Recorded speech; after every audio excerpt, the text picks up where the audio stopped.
Hi friends, welcome to my channel. ಇವತ್ತು carrot ರವೆಯಿಂದ ಒಂದು ಟೇಸ್ಟಿ ಆಗಿರೋ ಸ್ವೀಟ್ ಮಾಡಿ ತೋರಿಸ್ತೀನಿ. ರವೆ, ಕ್ಯಾರೆಟ್, ಗೋಡಂಬಿ, ಬಾದಾಮಿ, ದ್ರಾಕ್ಷಿ, ಯಾಲಕ್ಕಿ, ತುಪ್ಪ, ಮಿಲ್ಕ್ ಪೌಡ್ರು, ಒಣಕೊಬ್ಬರಿ, ಸಕ್ಕರೆ.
ಈ ಜೀರದಲ್ಲಿ ಹಾಕ್ಬಿಟ್ಟು 10 ಮಿನಿಟ್ಸ್ ಹಾಗೆ ಬಿಟ್ಬಿಡಿ.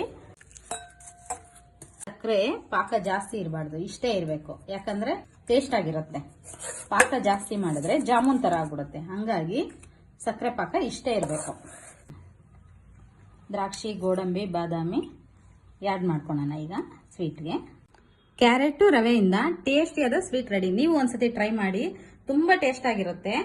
ಡಿಫ್ರೆಂಟ್ ಆಗೂ ಇರುತ್ತೆ. ನಾವು ಮನೆಗೆ ಯಾರನ್ನ ಗೆಸ್ಟ್ ಬಂದಾಗ, ನಾವು ಮನೇಲಿ ಸ್ವೀಟ್ ಏನಾರ ಮಾಡಬೇಕು ಅಂದಾಗ ಈ ತರ ಟ್ರೈ ಮಾಡಿ. Please subscribe my YouTube channel Premalatha. Like ಮಾಡಿ, ಶೇರ್ ಮಾಡಿ.